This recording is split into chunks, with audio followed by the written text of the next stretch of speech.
Graça e paz, meus irmãos. Louvado seja o nome do nosso Deus. Mais um domingo, mais um dia em que vamos estudar a palavra de Deus. E eu convido você a orar comigo nesse instante.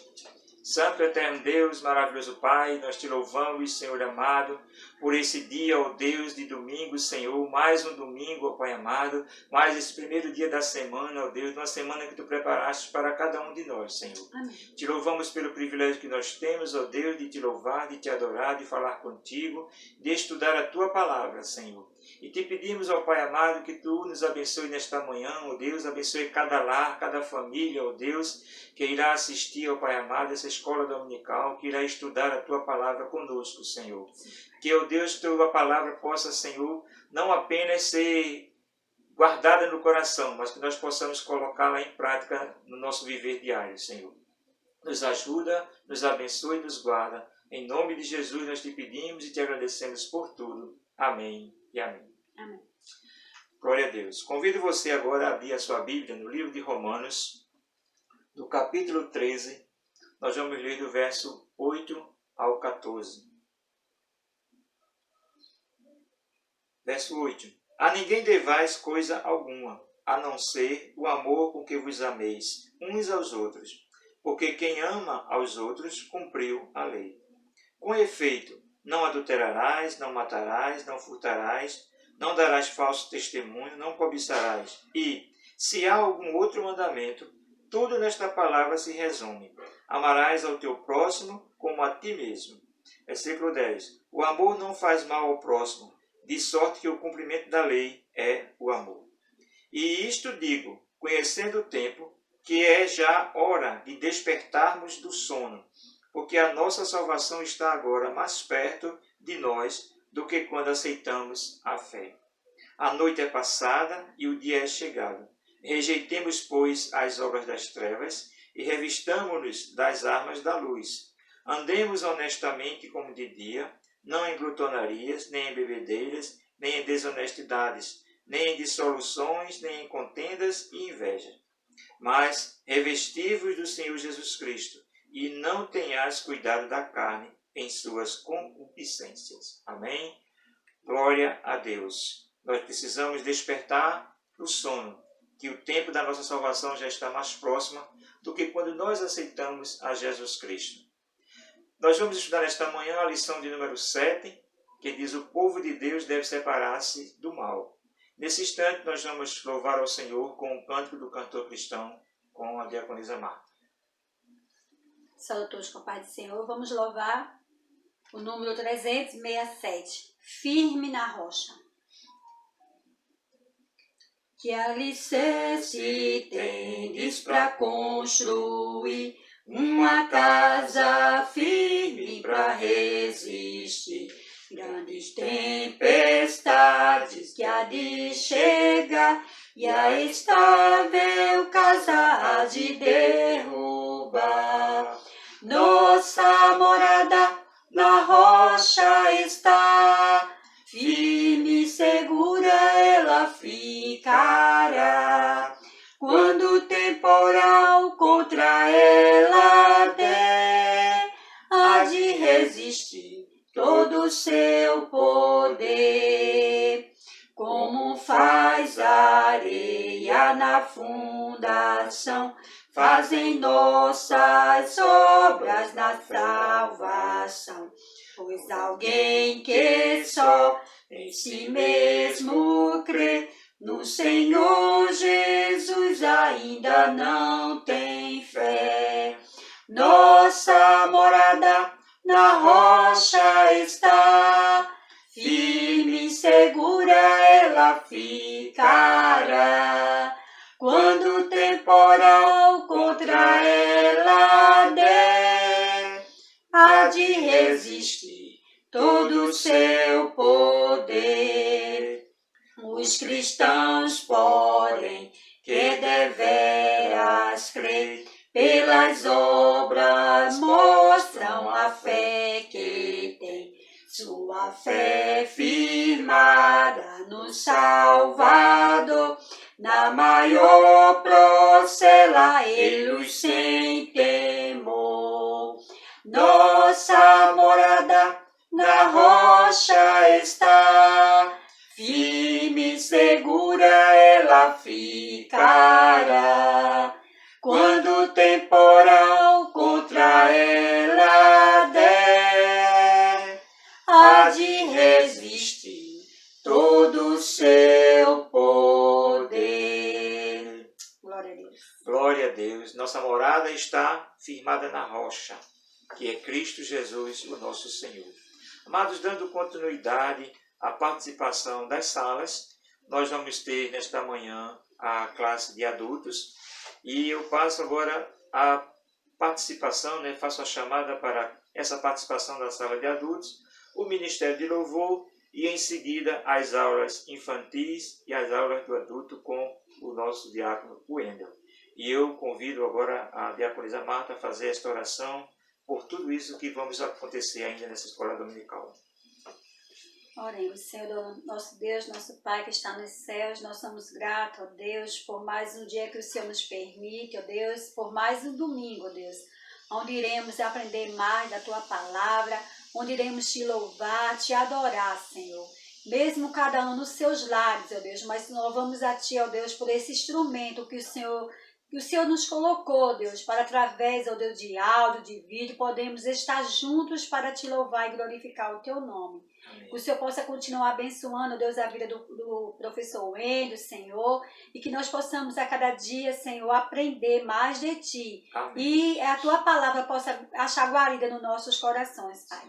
Fica conosco, ó Deus. Dá um dia abençoado na Tua presença, em nome de Jesus, para a glória do Teu nome. Amém, amém. E amém. Glória a Deus. Paz e graças, irmãos.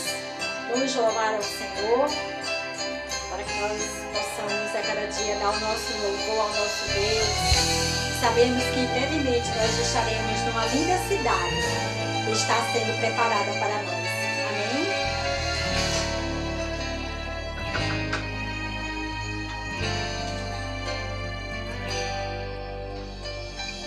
A ditosa cidade deve ser linda. Se eu pudesse, eu iria pra lá agora. Iria ao Senhor frente a frente, cantaria naquele imenso coral. Veria anjos e querubins ali reunidos, cantando hosanas ao Rei. Breve este meu pensamento será realidade,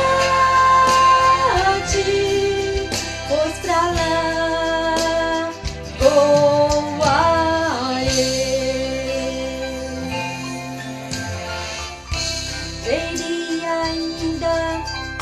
todos os discípulos que andaram por aqui pregando a palavra. Imagino abraçar Paulo e Tiago, ver João, Abraão, Isaac e Jacó. Anjos e querubins ali reunidos, cantando hosanas ao Rei. Breve este meu pensamento será realidade, pois pra lá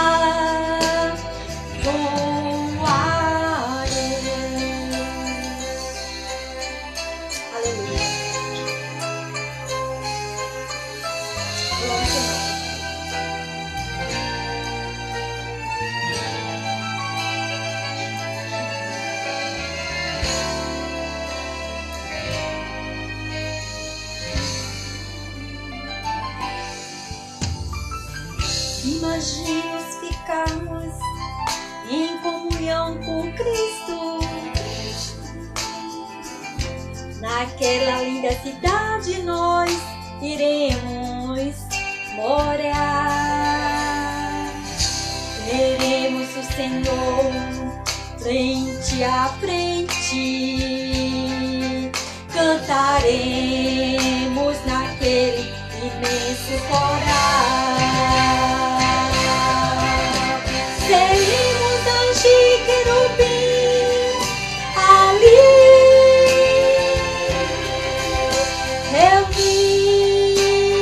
reunidos, cantando hosanas ao Rei. Teremos somente prazer e muita alegria para sempre. Amém.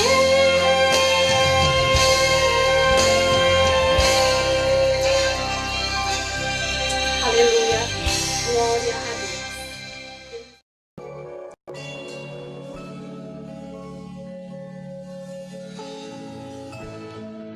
Te adoramos, Senhor, te exaltamos. Tu és lindo, tu és digno de toda a glória. Tu és digno de toda a exaltação. Não a nós, mas ao teu nome a glória, a honra, a adoração. Aleluia, tu és digno, Senhor, de receber toda a exaltação. Somente ao teu nome toda a glória. Tu és o Rei dos reis, Senhor dos senhores. Tu és, todo o controle está em tuas mãos, tudo está em tuas mãos. Te adoramos, te exaltamos, Senhor. Aleluia. Tu és a nossa motivação maior. Tu és a única razão de estarmos aqui, Senhor. Te exaltamos, te adoramos. Aleluia. Exalta o nome do Senhor. Adore a Ele. Oh, abra sua boca e declare o quanto você o ama. Aleluia.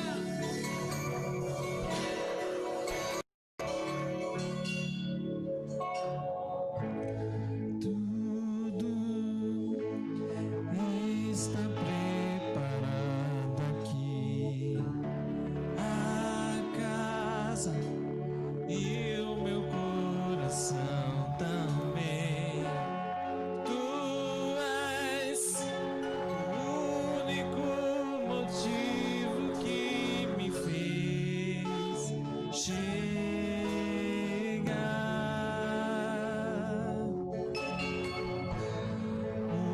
Os filhos já estão chegando aqui. Agora somos 2 ou 3 ou mais. Encontro meu coração disposto a queimar por ti. Todos os versos e canções que eu consegui, todas as vezes quebrantado, só quero te falar. Teu é o Rei, sempre. Teu é o domínio e o poder. Amém, amém. Teu é o Rei,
eu conseguir cantar, todas as vezes quebrantar, só quero te louvar.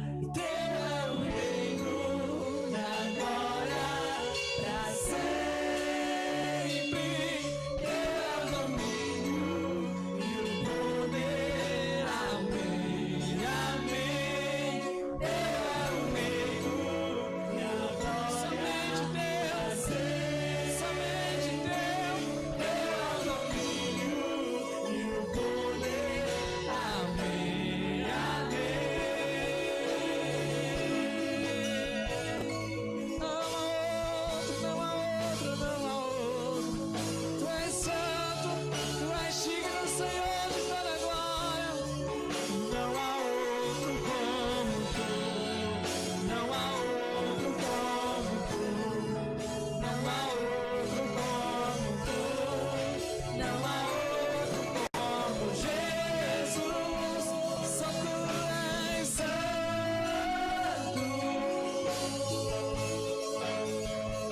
só tu és santo. Não há outro como tu, não há outro como tu, não há outro como Jesus.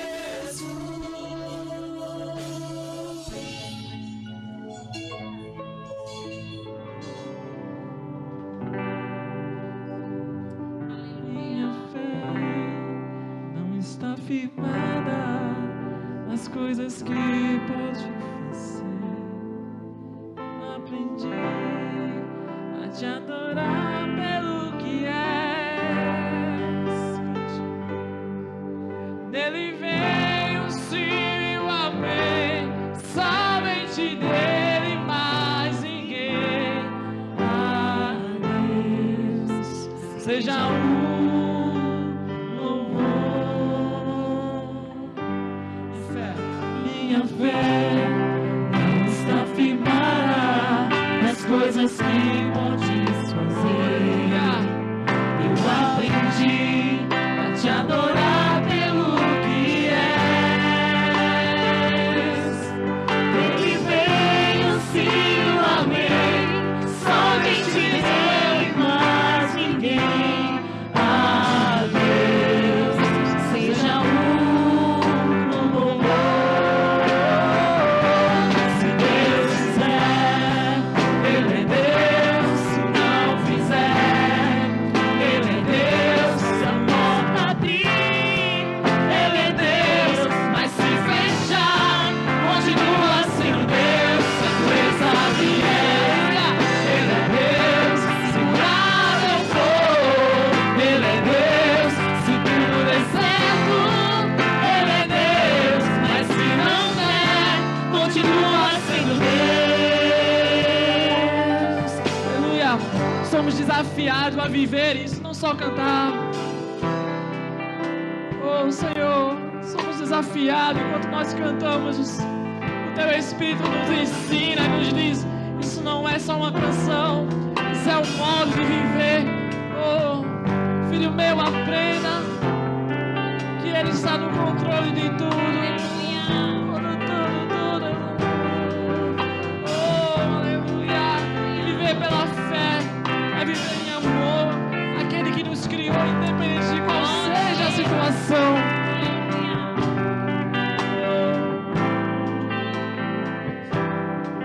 Seguramos, Senhor. Cante comigo. Minha fé não está firme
adoro pelo que Ele faz. Adoro pelo que Ele é, haja o que houver, sempre será Deus.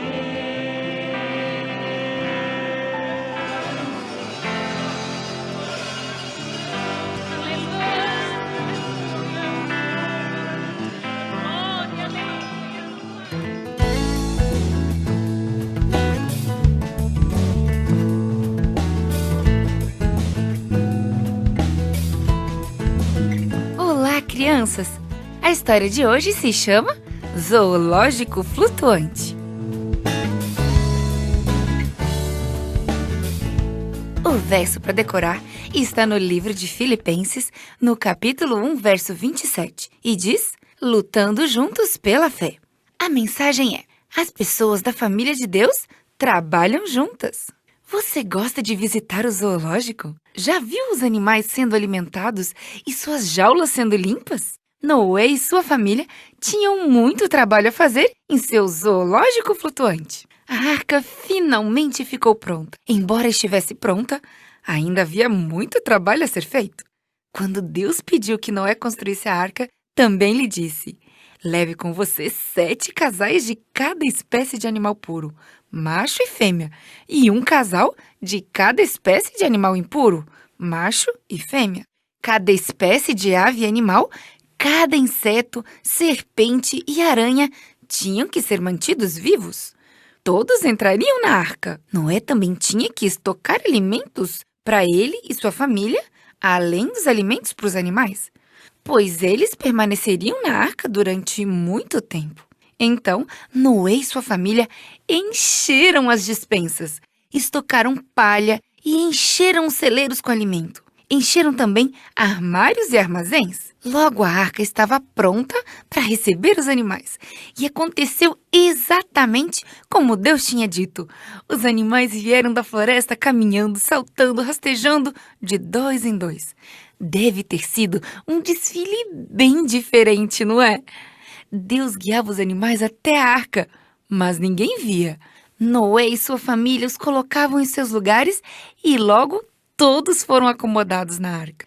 Então agora Noé tinha uma nova tarefa. Com os animais na arca, ele se tornou o zelador-chefe daquele zoológico. E por longos meses, Noé e sua família foram responsáveis por cuidar de todos aqueles animais. Quanto trabalho!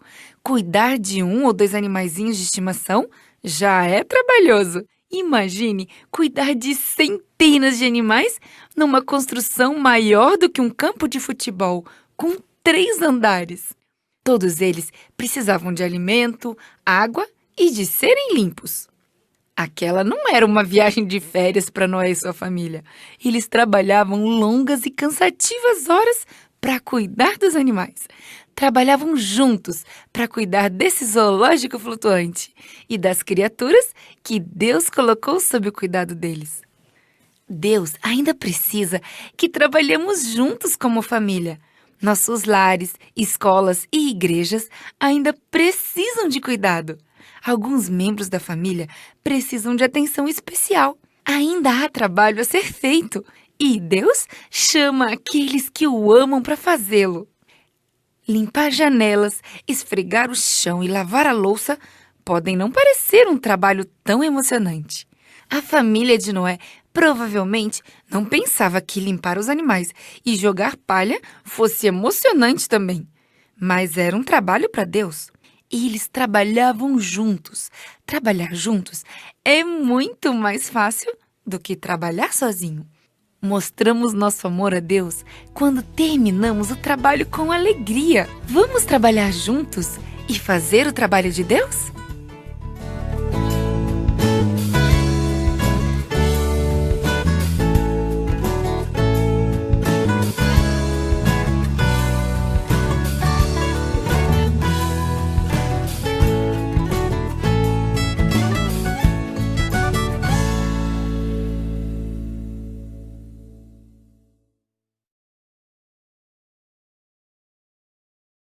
Saúde, irmãos, com a paz do Senhor. Graças a Deus, por mais uma oportunidade que o Senhor nos concede de estudarmos mais um pouco da sua palavra. Bom, hoje, nosso tema da escola dominical, né, a nossa lição de hoje, deste domingo, será, como os irmãos já estão vendo aí, né, o povo de Deus deve separar-se do mal. Bom, vamos para a nossa leitura em classe. Eu já convido os irmãos aí a abrirem em Esdras. Iremos ler 3 textos em Esdras, capítulo 2, capítulo 4 e capítulo 6. Os irmãos podem nos acompanhar pelo texto que está em tela para os senhores. Vejamos aqui Esdras capítulo 2, do versículo 59 ao 62, que diz assim: Também estes subiram de Tel-Melá e Tel-Arsa, Querube, Adã e Mer, porém não puderam mostrar a casa de seus pais e sua linhagem, se eram de Israel. Os filhos de Delaías, os filhos de Tobias, os filhos de Necoda, 652. E dos filhos dos sacerdotes, os filhos de Abaías, os filhos de Cós, os filhos de Berzilai, e tomou mulher das filhas de Barzilai, o Gileadita, e que foi chamado do seu nome. Estes, versículo 62, buscaram seu registro entre os que estavam registrados nas genealogias, mas não se acharam nelas, pelo que por imundos foram rejeitados do sacerdócio. Agora o capítulo 2 de Esdras, capítulo 4, versículo 2, que diz assim: Chegaram-se a Zorobabel e aos chefes dos pais e disseram-lhes: Deixa-nos edificar convosco, porque como vós buscaremos a vosso Deus, como também já lhe sacrificamos desde os dias de Azar-Adom, rei da Síria, que nos mandou vir para aqui. Versículo 3. Porém, Zorobabel e Jesua e os outros chefes dos pais de Israel lhes disseram: Não convém que vós e nós edifiquemos casa a nosso Deus, mas nós sós a edificaremos ao Senhor, Deus de Israel, como nos ordenou o rei Ciro da Pérsia. Agora, a última parte, capítulo 6 de Esdras, do 2 ao 4, que diz assim: E em Ecmetá, no palácio que está na província de Média, se achou um rolo, e nele estava escrito um memorial que dizia assim: No primeiro ano do rei Ciro, o rei Ciro deu esta ordem: com respeito à casa de Deus em Jerusalém, essa casa se edificará para o lugar em que se ofereçam sacrifícios, e seus fundamentos serão firmes. A sua altura de 60 côvados e a sua largura de 60 côvados, com 3 carreiras de grandes pedras e uma carreira de madeira nova. E a despesa se fará da casa do rei. Bom, o texto ele está intimamente ligado com o tema: o povo de Deus deve separar-se do mal. Bom, vamos ver, né, detalhando um pouco mais, o que esse tema ele tem para nós nesse estudo de hoje. Bom, então nesta lição nós iremos estudar os preparativos que os judeus, né, fizeram para pôr os alicerces da nova forma de vida que eles iniciaram em Jerusalém depois dos anos no cativeiro da Babilônia. Então, nós estudamos em lições anteriores a construção do templo, a construção do muro, tá? Então, vamos ver como é que se deu essa volta, exatamente para que eles tivessem sucesso tanto na construção do templo quanto na construção dos muros. Então, o ponto 1 da lição fala assim: somente os judeus retornaram a Judá. Então, vamos entender aqui, para uma pessoa ser considerada apta, né, para fazer parte do grupo que iria voltar para Jerusalém, exigia-se desse povo uma prova de sua linhagem, que eles realmente pudessem provar que eram israelitas. Ou seja, quando o rei Ciro dominou a Babilônia e permitiu que os judeus pudessem voltar, tá bom. Quem é que vai voltar? É qualquer um? Não. Os judeus estavam exigindo ali prova da genealogia de que eles realmente eram judeus, porque os judeus não queriam se misturar com qualquer povo, tá? E aí, na primeira triagem, né, foram excluídas 652 pessoas, né? Inclusive alguns filhos de sacerdotes cujos nomes não foram achados nos registros. A gente leu lá em Esdras, no comecinho, né, que esses foram rejeitados, né, inclusive foram tidos como imundos, né, foram rejeitados como imundos. Bom, e aí também outro grupo, né, os nascidos de casamentos mistos, tá, durante o cativeiro em Babilônia, não fariam parte do grupo que retornariam a Judá. Então os judeus passaram 70 anos dominados, cativeiros na Babilônia. Muitos judeus decidiram se misturar com o povo da cidade, né? Então houve os casamentos mistos. Estes aí não tiveram o direito de voltar, de regressar, tá? Por quê? Né? Por que toda essa exigência? Os irmãos podem até pensar que é um certo exagero, né? Eles agora queriam voltar, estavam fora do seu país, acabaram se casando com outros homens e outras mulheres, e por que eles não poderiam voltar? Que exigência era essa? Na verdade, meus irmãos, Deus ele não aceita a mistura do seu povo com o povo do mundo, né? É algo até mais simbólico, tá? Para os irmãos terem ideia, quando Moisés, né, liderou o povo, né, para sair do Egito, enfim, quando os israelitas, né, quando eles foram libertados e tal, e se prepararam para ir a Canaã, um grande povo, houve uma grande mistura ali nesse momento, naquele tempo, né, do deserto. E aí muitos não israelitas começaram a acompanhá-los. Muitos, inclusive, que saíram do Egito, né, começaram a acompanhar os judeus, os israelitas, tá? E aí foi exatamente esse grupo, né, estrangeiro, foi exatamente esse grupo que durante o trajeto pelo deserto foi a fonte de murmuração. Foi fonte inspiradora de murmuração. Vejamos aqui em Números. Abra sua Bíblia aí, livro de Números, capítulo 11, o versículo 4. Olha o que é que diz.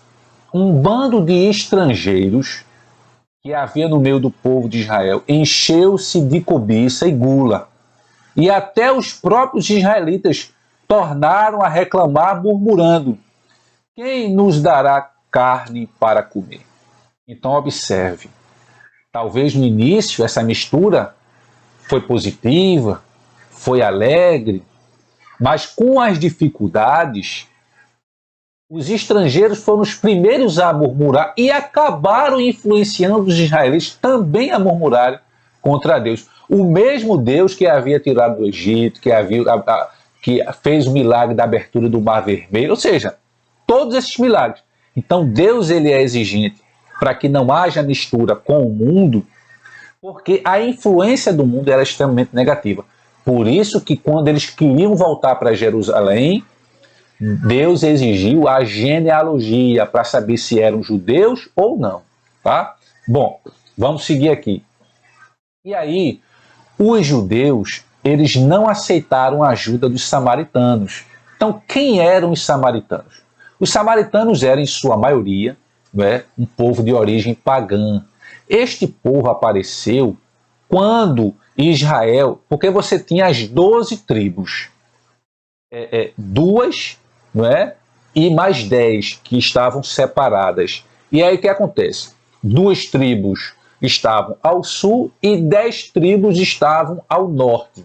Muito bem, essas 10 tribos do norte, elas foram invadidas e tomadas pela Síria, não é? E aí, resultado, quando os assírios, porque é o seguinte, as 2 tribos do sul tinham capital em Jerusalém, E as 10 tribos do norte tinham capital em Samaria. Então, quando os assírios dominaram essas 10 tribos do norte, mandaram vários povos para Samaria, ocupar Samaria. Então, o que acontece? Samaria começou, na verdade, a ter mais influência estrangeira do que propriamente dos antigos israelitas. Tá? E aí, os samaritanos, né, agora estavam misturados, eram povos estrangeiros, eles até temiam, né, ao Senhor, mas também serviam aos seus deuses. Vejamos aí em 2 Reis, abra em 2 Reis, capítulo 17, o versículo 33. Ó, 2 Reis 17, 33, que diz assim: dessa forma, temiam o Senhor, mas também cultuavam seus próprios deuses, conforme o costume e as tradições pagãs das nações dentre as quais haviam sido levados cativos. Então, os samaritanos, eles temiam o Senhor, porque originalmente já foram israelitas, alguns, mas como Samaria foi ocupada por vários povos que os assírios mandaram levar, não é? No final das contas, a mistura foi muito maior dos que não eram israelitas, né? E agora estavam ali presentes e, enfim, eram samaritanos, mas não tinham mais quase que nenhum vínculo com os antigos israelitas. Temiam porque foram ensinados para eles, né, a respeito de Deus, né? Então eles temiam, mas também não deixavam de cultuar seus deuses, como a gente viu aqui, né, em 2 Reis 17, 33. Então, eles aceitaram o ensino dos sacerdotes israelitas, mas não deixaram a idolatria. Tá? E aí o que acontece? Os samaritanos, eles ofereceram cooperação aos judeus para construir os muros, para construir o templo. Né? E aí quando os judeus, por exemplo, começaram a construção do templo, os samaritanos estavam lá, né, se oferecendo para cooperar. Aí você pode até dizer, mas isso é ruim? Né? Eles estavam ali querendo ajudar os judeus. Será que não pode? Era uma simples ajuda. Na verdade, não era uma simples ajuda, né? Mas vamos ver lá. Em Esdras capítulo 2, vamos ver aqui, deixa eu verificar aqui o texto. Esdras capítulo 2, Esdras capítulo 4, estava querendo verificar aqui o texto. Esdras 4, o versículo 1 e 2. Esdras 4, 1 e 2, que diz assim, ó. Assim que os inimigos de Judá e Benjamim tomaram conhecimento que os exilados estavam reconstruindo a casa de Yahvé, o Senhor Deus de Israel, os inimigos de Judá foram falar com Zorobabel, que era o chefe político, e com o chefe de famílias e lhes propuseram: desejamos ajudar-vos a construir, pois como vós, buscamos também cultuar o vosso Deus e temos oferecido sacrifícios a ele desde os dias de Esar-Adom, rei da Síria, que nos trouxe para cá. Os judeus, eles rejeitaram a proposta firmemente, porque estavam cientes de que essa ajuda não era para o bem. Então a gente precisa entender, né? Talvez os irmãos estejam achando que eles estavam realmente querendo ajudar sem nenhuma intenção, mas não. Eles estavam querendo ajudar os judeus, mas com intenções que não eram das melhores. Então essa, inclusive, é uma atitude, né, essa atitude de rejeitar essa aproximação com o mundo, porque nesse caso aqui, os não-judeus, eles se trazendo para o nosso dia de hoje, seria o mundo, né? Seria essa mistura com o mundo, que é bíblica, essa atitude de rejeitar e de não se misturar, né? Pois a Bíblia ela manda que nós devemos nos afastar daqueles que não têm a mesma sã doutrina. Então é bíblico isso, não é? Veja lá em 2 João, a gente pode verificar isso, 2 João, capítulo 10, só tem um capítulo. 2 João, versículo 10 e 11.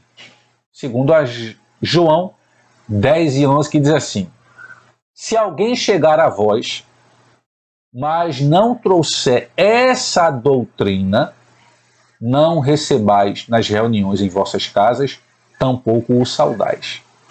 Porque aquele que lhe dá boas-vindas torna-se cúmplice das suas obras malignas. Então não são pessoas que querem ajudar, não é? Por isso que a Bíblia ela é taxativa quando diz que nós devemos nos afastar daqueles que não têm essa doutrina. E também nós devemos nos afastar daqueles que têm uma vida irregular. 2 Pedro agora, 2 Pedro, capítulo 3, o versículo 17, que diz assim, ó: sendo assim, amados, estando bem informados, guardai-vos para que não sejais conduzidos pelo erro e sedução dos que não têm princípios morais, vindo a perder a vossa segurança e cair. Por isso também a Bíblia nos aconselha, nos alerta que nós devemos nos afastar daqueles que têm uma vida irregular. Os samaritanos, eles procuraram apresentar-se como judeus.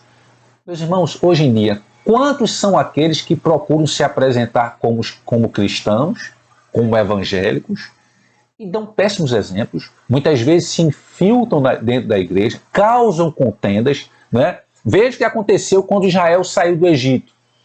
Depois de todo o milagre que Deus fez, abriu o Mar Vermelho, trazer comida, mas os estrangeiros foram os primeiros a murmurar e a influenciar os israelitas, que também começaram a murmurar e dizer, isso quer dizer que nós saímos do Egito para morrer de fome aqui. Então vejam, por isso que Deus ele não quer essa mistura, porque é uma mistura negativa, é uma aliança que não deve ser feita, né? E os samaritanos, eles procuraram apresentar-se como judeus, casaram-se com as filhas dos judeus e deram filhas aos judeus em casamento, né? Esdras, capítulo 9, vamos lá para Esdras, capítulo 9, o versículo 1 e 2, que diz: passados todos esses acontecimentos, os príncipes e capitães do povo vieram falar comigo dizendo: o povo de Israel, inclusive os sacerdotes e os levitas, não estão conseguindo se manter separado dos povos vizinhos e de suas práticas pagãs e abomináveis, como a dos cananeus, hititas, ferezeus, jebuseus, amonitas, moabitas, egípcios e amorreus. Versículo 2.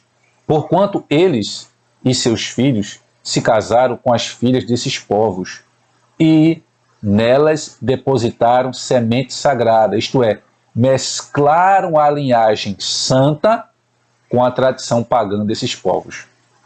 E pior, nossos líderes oficiais e magistrados foram os primeiros a cometer essa infidelidade e transgressão.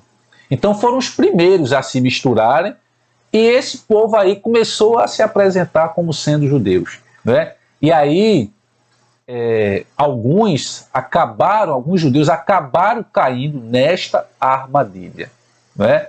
Vejamos, os samaritanos eles tornaram-se então inimigos dos judeus, né? Os samaritanos eles invejaram os judeus, porque antes dos judeus voltarem para Jerusalém, os samaritanos eles tinham uma certa liderança política, econômica na região. Mas quando os judeus voltaram, né, chegaram e começaram a sacrificar, né, ao único Deus, ao Deus verdadeiro, começaram a adorar a esse Deus. Então a atenção dos habitantes da região, que antes era para os samaritanos, agora passou para os judeus. E aí os samaritanos, quando viram que perderam espaço para os judeus, eles encheram-se de inveja, né? Então, por isso que não se deve ter a separação, né? Lembrando aí na época de Jesus, os próprios fariseus não é, tinham inveja de Jesus, os sacerdotes tinham inveja da igreja, enfim, tá? E aí os samaritanos imaginaram que se conseguissem associar-se aos judeus, eles gozariam do mesmo prestígio que estes, né? Quando os judeus, porém, não aceitaram nada da parte dos samaritanos, o ódio velado transformou-se em uma inimizade declarada. Por isso que nos tempos de Jesus, né, judeus e samaritanos, eles não se davam bem, né? Era exatamente por isso. Acabaram criando uma inimizade, exatamente porque os samaritanos, os poucos que ficaram em Samaria, que ainda israelitas, acabaram se misturando com os povos da região, né, com os assírios, e deixaram, né, as tradições, acreditavam que Deus era o Deus verdadeiro, mas continuavam cultuando seus deuses, né, continuavam sendo idólatras. Tá? Então, por isso que Deus ele exige a separação. Deus exige santidade do seu povo. Deus espera que seu povo esteja sempre em comunhão com ele, vivendo separado do mal. Por isso, a exigência de Deus de que a igreja não pode jamais abrir as portas para o mundo. Jamais.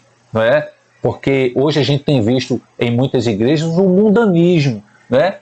A gente até se escandaliza com algumas atitudes de igrejas que têm, não é, feito coisas para atrair as pessoas que não são cristãs e acabam se aproximando tanto, não é, das características do mundo que perde, não é, a essência da santidade.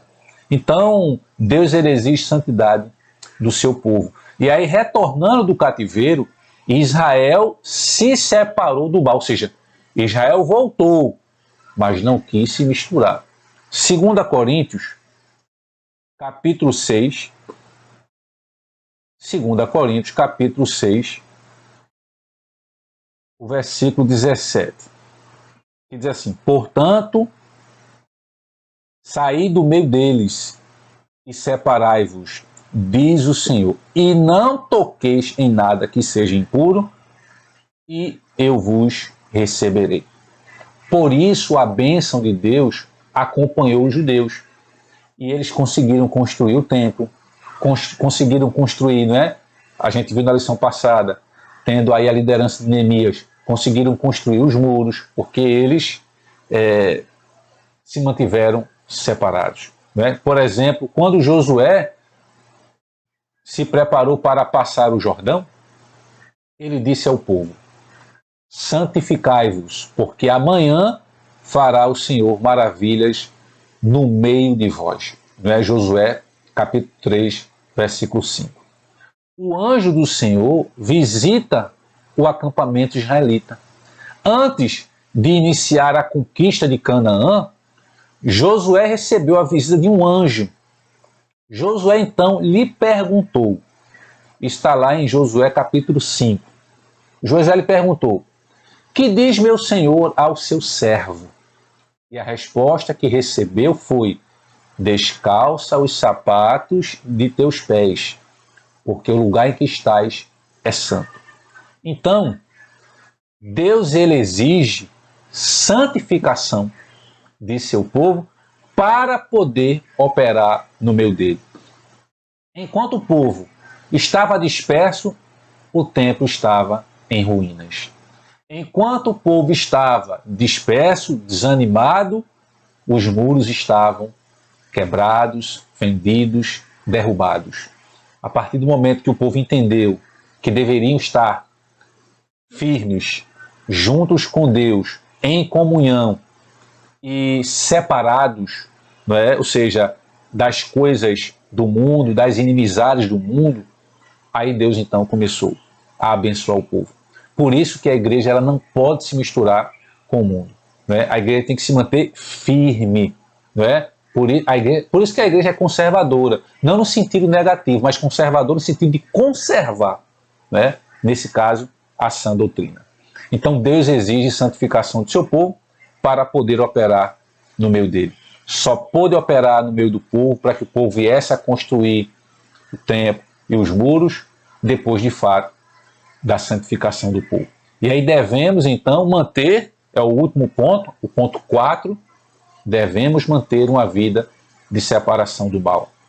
Os judeus mantiveram-se separados dos samaritanos. A igreja deve se manter separada do mundo. Se os judeus tivessem aberto a porta para uma união com os samaritanos, estes provavelmente teriam se mostrado inicialmente afáveis e pacíficos no início, mas teriam perturbado a união que havia entre os judeus. Quantas vezes a igreja ela abre uma concessão, não é? E essa concessão aí, aparentemente no início é positiva, é produtiva, e quando vê, a inimizade está dentro da igreja, a confusão, a contenda. Muitas igrejas elas passam contenda porque a própria liderança não avalia o que tem que ser feito. Veja que em certos momentos, e nós lemos o texto aqui, foram os líderes, os levitas e os líderes espirituais que foram os primeiros a se misturar com os samaritanos. E aí depois queriam voltar. Aí a galera, opa, não. Só vai voltar quem se manteve puro, santo, separado. Só volta quem é judeu. E aí a igreja hoje, ela tem que se manter firme. Não é? Por isso que os cargos de liderança são cargos de muita responsabilidade. Né? Ou seja, o pastor ele tem que ter muita responsabilidade na sua função e na função dos líderes que ele escolhe para estar com ele. Porque você colocar um líder que não segue os princípios de Deus, ou seja, aparentemente ele segue, é um samaritano, nesse contexto aqui, aparentemente cultua o Deus de Israel, mas entra com outras intenções e quando você vê, é contenda, a igreja está desunida, enfim, é o conflito. E é muito mais difícil você ajustar a igreja num contexto de dificuldade e obstáculo. Por isso que é muito mais prudente, é difícil, mas é muito mais prudente você, de fato, manter a igreja separada dos princípios do mundo, né? E criar padrões, obviamente, critérios para que as pessoas que estão ali na frente, enfim, sejam pessoas que realmente sejam pessoas sérias e comprometidas com a palavra do Senhor. Porque se assim não for, né, quantos líderes desses de Israel acabaram levando outros também para se misturar com os samaritanos? Vários. Por que os outros se misturaram? Porque estava vendo seus líderes também fazendo a mesma coisa. Né? Então não é que os líderes são perfeitos, não é isso. Mas deve-se ter todo o cuidado, né? E a igreja precisa se manter imune, santificada. Né? E aí a Bíblia mostra exemplos de servos de Deus que duvidaram que valia a pena manter a linha de separação do mal. Porque talvez alguns achem que não é problema, não, isso é besteira, isso não é nada demais não. Isso aconteceu, por exemplo, com o salmista Asaf. Ele escreveu no Salmo 73, veja o que ele escreveu. Na verdade, 73:13, na verdade que em vão tenham purificado meu coração e lavado as minhas mãos na inocência. Na verdade que em vão tenham purificado meu coração e lavado as minhas mãos na inocência. Está dizendo que isso foi inútil. Depois disso, meus irmãos, Asaf ficou profundamente perturbado. Profundamente. Mas Deus o ajudou a encontrar a resposta. Asaf entendeu que valia a pena servir ao Senhor. Malaquias, por exemplo, um pouco mais à frente, Malaquias ele respondeu aos que diziam ser inútil servir ao Senhor. Ele respondeu, muitos estavam dizendo, é inútil servir ao Senhor, não vale a pena. Malaquias respondeu lá, Malaquias 3:15, dizendo, há um memorial escrito diante dele, para os que temem ao Senhor e para os que se lembram do seu nome. Há um memorial, e eles serão meus, diz o Senhor dos Exércitos. Naquele dia que farei, serão para mim particular tesouro. Poupá-lo-eis como um homem poupa o seu filho que o serve.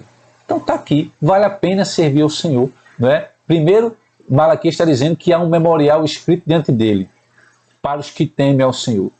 Depois ele diz que, o próprio Senhor diz que nós seremos dele, e eles serão meus, diz o Senhor. Então somos separados, né? E inclusive naquele dia que farei, serão para mim particular tesouro. Então Malaquias está dizendo aqui o quanto é importante e o quanto vale a pena servir ao Senhor. Asaf por algum momento duvidou disso, mas depois entendeu que realmente valia a pena servir ao Senhor. A Bíblia diz, esta é a vontade de Deus. E qual é a vontade de Deus? Não é? Qual é a vontade de Deus? Qual seria então a vontade de Deus para conosco? Não é? A resposta ela vem em 1 Tessalonicenses 4,3. Esta é a vontade de Deus, a vossa santificação. Ou seja, santificação quer dizer separação. Então a igreja tem que manter-se separada. Nós temos que nos manter separados. E bênçãos acompanham os que vivem conforme a vontade de Deus. Deus garante aos que assim vivem plena vitória contra os ataques do diabo. O Espírito Santo tem plena liberdade para atuar em suas vidas naqueles que realmente estão dispostos a servir. Aqueles que vivem segundo a vontade de Deus estão preparados para o arrebatamento da igreja. Vamos encerrar fazendo uma leitura em Hebreus, capítulo 12, o versículo 15, que diz, Hebreus 12, 15, vigiai para que ninguém se escoa da graça de Deus, que nenhuma raiz de mágoa venenosa brote e vos cause confusão, contaminando muitos. Então, vigiai, esta palavra do escritor de Hebreus, para que ninguém se exclua da graça de Deus e para que a gente não seja excluído da graça de Deus, que nós possamos vigiar e nos manter, que a igreja precisa se manter separada. Como o povo só pôde construir o templo, só pôde construir os muros, porque eles se mantiveram separados, se mantiveram santificados. Não é? Quando a Bíblia fala sede santos, não é aqui perfeição, mas é ser separado, ou seja, designado apenas para o Senhor. Amém? Que Deus os abençoe. Hoje estudamos, essa lição de número 7, o povo de Deus deve separar-se do mal. E isso serve para nós, isso serve para a igreja de hoje. Amém? Vamos orar. Encerrando, agradecendo a Deus por mais essa oportunidade. Deus Santo, Eterno, Maravilhoso, te agradecemos, ó Pai, por mais uma aula que o Senhor nos concede, que possamos, Senhor, atender ao teu pedido, ao teu conselho e nos mantermos separados e nos mantermos santos. Que a igreja não venha a ter comunhão com o mundo, mas ter a comunhão contigo. Continua abençoando a tua igreja, a Igreja Batista Nacional do Coqueiral, continua abençoando o teu povo, continua abençoando, ó Deus, os projetos da tua igreja, que tu sabes que são muitos. Que nós possamos ter uma semana abençoada de trabalho na tua casa e no nosso trabalho secular. Abençoa o teu povo, ó Pai. É esta oração que fazemos neste momento, em nome de Jesus. Que Deus nos abençoe. Até a próxima.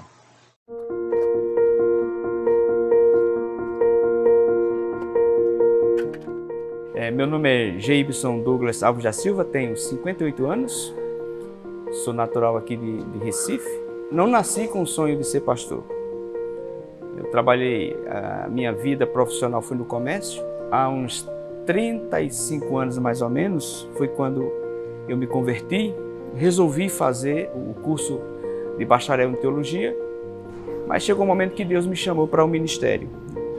E quando eu senti isso muito forte, eu disse: Senhor, a minha vida está nas tuas mãos. Se o Senhor assim desejar que eu vá para o ministério, o Senhor possa agir e eu estou aqui para te obedecer.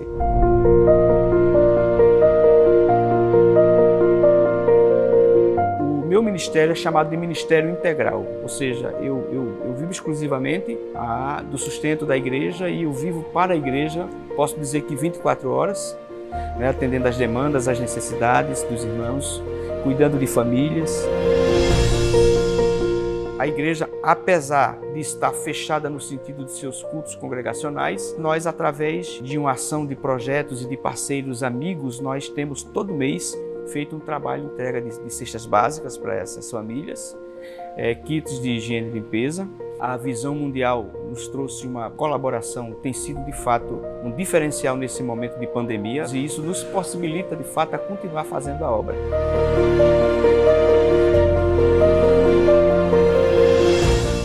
A igreja ela está situada numa comunidade, de fato, uma comunidade pobre, e nós vamos agora nos organizar, nos planejar, orar, pedir a Deus, estimular a fé que nós temos, para que a gente possa, num tempo hábil, não é, retornar às nossas atividades, entendendo que a igreja ela tem sido esse instrumento tão necessário para a comunidade, para a vida das pessoas. Certa vez me fizeram uma pergunta: se a sua igreja fosse tirada da comunidade, a comunidade iria sentir falta dessa igreja? E essa mensagem mexeu muito comigo, e a partir de então, hoje, graças a Deus, essa igreja ela é um diferencial na comunidade.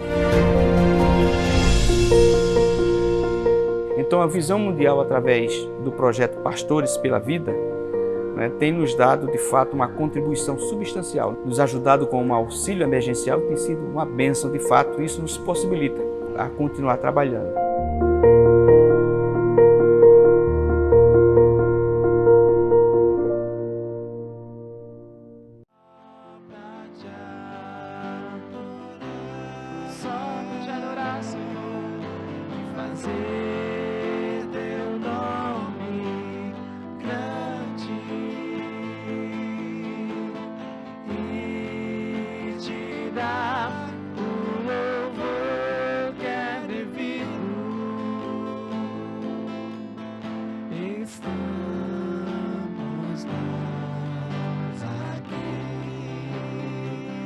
Só para te adorar, só te adoramos, Senhor. Tu és o nosso Rei, e fazer